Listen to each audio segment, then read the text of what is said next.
दोस्तों, पूरे पाकिस्तान में इस वक्त दहशत का माहौल है। पूरा पाकिस्तान इस वक्त भारी कंफ्यूजन में है।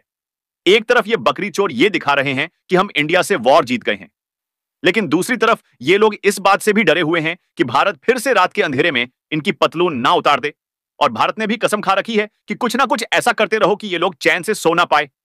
अभी पाकिस्तान फौज की गालों पर भारत से खाए गए चाटों के निशान भी नहीं गए थे कि हमने फिर से ये ऐलान कर दिया कि पाकिस्तानी बॉर्डर से लगने वाले स्टेट्स में फिर से मॉक ड्रिल होगी। फिर से मॉक ड्रिल की बात सुनकर ही आधे पाकिस्तान का बीच में सुसु निकल गया है। सुबह शाम भारत को गाली देने वाले लाल टोपी की शक्ल काले कौवे जैसी हो गई है। और तो और वो वैसे ही रोने लगा है जैसे किसी पहलवान ने किसी 1.5 पसली की छाती पर अपना घुटना रख दिया हो। लेकिन पाकिस्तानी कौम इस किस्म की वॉरफेयर की आदी नहीं है, तो लोगों में बहुत ज्यादा अफवाहें फैलाई जा रही हैं, खौफ फैलाया जा रहा है। पहले खबर आई थी कि भारत 29 मई को मॉक ड्रिल करेगा। यह सुनते ही पाकिस्तानियों ने हफ्ते 10 दिन का राशन खरीद कर रख लिया था। बाबर अपनी बकरी के साथ बंकर में भी छिप गया था। बकरी की सहेलियों ने बाबर के खिलाफ थाने में रिपोर्ट भी दर्ज करा दी थी। मगर इससे पहले कि पुलिस कोई एक्शन लेती, पता लगा कि भारत ये मॉक ड्रिल अब 31 मई को करेगा। यह सुनते ही पाकिस्तानी आवाम फिर से सहम गई और बाबर फिर से मासूम बकरी को फुसलाकर बंकर में ले गया। पाकिस्तानी इसी कैलकुलेशन में लगे हुए हैं कि पिछली बार जब भारत ने मॉक ड्रिल की थी तो पाकिस्तान में 9 जगह पर हमला कर दिया था। अल्लाह जाने अब क्या होगा आगे। रही सही बात मोदी जी ने पूरी कर दी।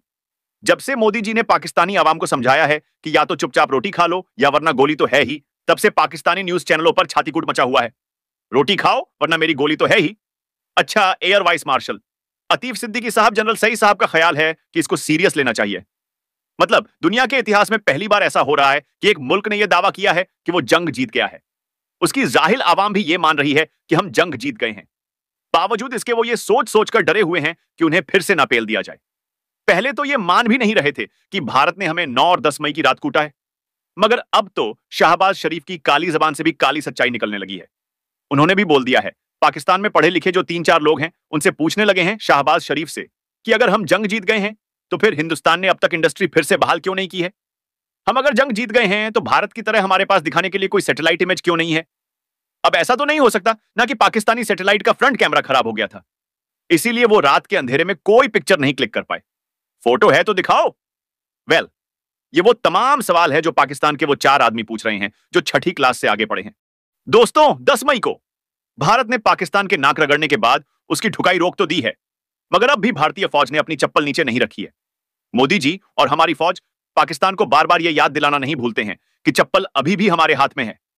मित्रों, अब दिक्कत यह है ना कि मरियम शरीफ के आशिक आदरणीय मुनीर को एक तरफ यह शेखी भी भगा रही है कि हमने दुश्मन के दांत खट्टे कर दिए, इंडिया को हरा दिया। दूसरी तरफ 10 मई को भारत के हाथों गरम सरिये से हुई पिटाई के निशान अब भी उनकी नंगी पीठ पर छपे हुए हैं। मोदी सरकार ने भी अपने हर मंत्री की ड्यूटी लगा रखी है कि हर 3 घंटे में बयान देकर पाकिस्तान को याद दिलाते रहो कि ऑपरेशन सिंदूर अभी भी जारी है। फिर कोई मनचाला ट्विटर पर शहबाज शरीफ को टैग करके याद दिला देता है कि भैया पाकिस्तान में तो टोटल 21 आतंकवादी केंद्र हैं, भारत ने तो अभी सिर्फ 9 पर ही हमला किया है, इसलिए चाचा अभी सो मत जाओ। अब और सुनो, इधर शाहबाज शरीफ स्टेटमेंट देते हैं कि हम भी 9-10 मई की रात हिंदुस्तान पर हमला करने वाले थे, लेकिन उससे पहले भारत ने ही हम पर 15 ब्रह्मोस मिसाइल डाल दी। शाहबाज ब्रह्मोस का नाम लेते हैं तो कोई मंचला यह भी याद दिला देता है उनको कि चाचा ऐसी 14,000 ब्रह्मोस मिसाइलें और हैं भारत के पास। 14,000 ब्रह्मोस मिसाइल का सुनकर शाहबाज कमरा बंद करके मुंह पर तकिया लेकर रोने लगते हैं, मन ही मन घुटने लगते हैं, मगर प्यार में धोखा खाए उस आशिक की तरह किसी को नहीं बताते कि वो रो क्यों रहे हैं। India again launched missile attacks BrahMos and hit Pakistan various provinces. देखा आपने, ये चाचा बता रहे हैं कि भारत ने 9 मई की रात हमारे एयरबेस पर हमला कर दिया। तो लोग सवाल ये पूछ रहे हैं कि चाचा, अगर भारत ने हमला कर दिया और इस वजह से तुम हमला नहीं कर पाए तो ये बताओ कि तुम लोग जीते कैसे? और ये कौन सा मैच खेल रहे हो बे, जिसमें बैटिंग ना आने पर भी कोई टीम खुद को विनर मान लेती है? हमने तो तुम्हारे बॉलर्स की भी कुटाई की, बैटर्स को भी खेलने नहीं दिया। इसके बावजूद तुम्हारी जाहिल फौज गधे के ऊपर बैठकर पूरे मुल्क में विक्ट्री लैप निकाल रही है। क्यों? कैसे कैसे लोग रहते हैं यार यहां। लोगों को तो इस बात का भी शक हो रहा है कि यह शाहबाज शरीफ कहीं भारत की ज्योति मल्होत्रा तो नहीं है, क्योंकि कभी ये किसी फेक धमाके की पिक्चर को पाकिस्तान का भारत पर हमला बताकर उसकी तस्वीर आशिक मुनीर को गिफ्ट कर देता है, कभी ये खुद दुनिया के सामने कबूल कर लेता है कि हमारे हमला करने से पहले ही भारत ने हमको पेल दिया। मतलब किसी देश का पीएम इतना छू से बेवकूफ कैसे हो सकता है? मतलब यार, एक टीवी चैनल अगर ऐसी गलती करे तो समझ में आता है, आप मान सकते हो कि शायद जल्दी में कोई गलत फुटेज चला दिया, लेकिन एक देश का पीएम एक फेक पिक्चर को फ्रेम करवाकर अपने आर्मी चीफ को भेंट करता है और कोई क्रॉस चेक भी नहीं करता कि यह तस्वीर असली है या नकली। मतलब आपको इस बात के लिए तो पाकिस्तान के हुक्मरानों की तारीफ करनी ही पड़ेगी कि उन्होंने अपनी आवाम को इतना जाहिल रखा है कि ये लोग आज आम और अमरूद में भी फर्क नहीं बता पाते। इन्हें कोई भी चिकन बिरयानी की जगह कौवा बिरयानी खिला के चला जाता है। इनके मटर पनीर में कोई भी पनीर की जगह थर्माकोल डाल जाता है। और छोटे भाई का पजामा और बड़े भाई का कुर्ता पहनने वाली इस जाहिल कौम को यह पता भी नहीं लगता कि कोई इनका क्यूटिया बना रहा है। देखिए, छोटी गंगा बोल के हमको गंदे नाले में खुदा दिया, और क्या हालत हो गई है हमारी। इन जाहिलों को कोई ये जाकर बताए कि भाई, भारत में फील्ड मार्शल मानिक शाह को फील्ड मार्शल तब बनाया गया जब उन्होंने पाकिस्तान के 2 टुकड़े कर दिए थे। 93,000 पाकिस्तानी फौजियों को बंधक बना लिया था। भारत की फौज ने पाकिस्तान के कई शहरों पर कब्जा कर लिया था। लेकिन मरियम के आशिक आदरणीय मुनीर ने किस बात पर खुद को फील्ड मार्शल बना लिया बॉस? क्या शाहबाज शरीफ ने उन्हें इस बात का इनाम दिया कि जब भारतीय मिसाइलों से डरकर भागने की बारी आई तो मुझसे भागा नहीं जा रहा था? मुनीर, तुम ही मुझे गोदी में लेकर बंकर में छिप गए थे, या उस रात शहबाज शरीफ का बीच में 10 बार पेशाब निकला और तुमने सिर्फ 3 बार ही अपनी पैंट गीली की, इसलिए शहबाज शरीफ ने मुनीर को बोला होगा कि वाह, तुम कितने बहादुर हो मुनीर, ये लो फील्ड मार्शल की उपाधि। मतलब क्या ही पैदल और फटीचर देश है यार। सच तो यह है कि मुनीर के खुद को फील्ड मार्शल बनाने के बाद दुनिया भर के आर्मी चीफ अपनी अपनी गवर्नमेंट से भीख मांग रहे हैं कि चाहो तो कोई भी वॉर जीतने पर हमारा कोर्ट मार्शल कर देना, मगर बाबर की बकरी का वास्ता हमें फील्ड मार्शल मत बना देना इसकी तरह। मतलब पाकिस्तानियों, ये बताओ यार, लड़ाई तो तुमने आज तक एक भी नहीं जीती। भारत से जितनी भी जंगें लड़े हो, हर बार मुंह की खाई है। फिर भी तुम्हारा हर फौजी अफसर कंधे पे 20 बिल्ले लटकाकर क्यों घूम रहा है? कहां से आए ये बिल्ले?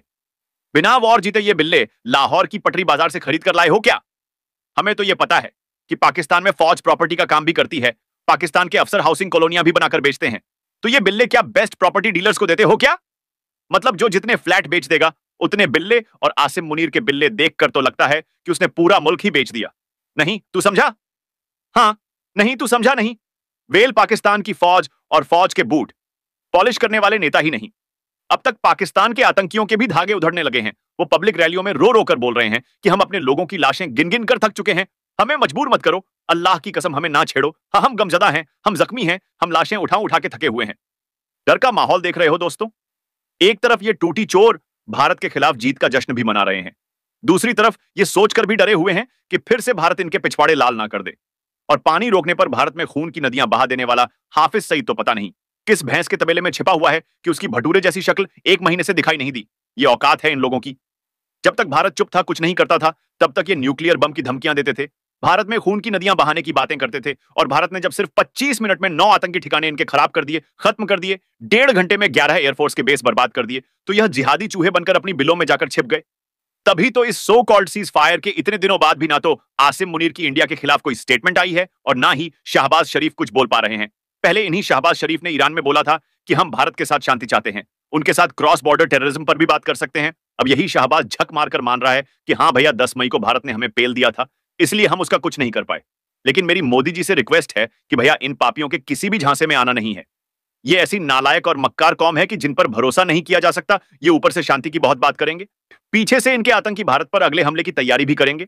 आज ये डरे हुए हैं तो इनकी बोली बदली हुई है, लेकिन मोदी जी ये बिना गोली के मानेंगे नहीं, इसीलिए इनके नट बोल्ट टाइट करके ही रखो।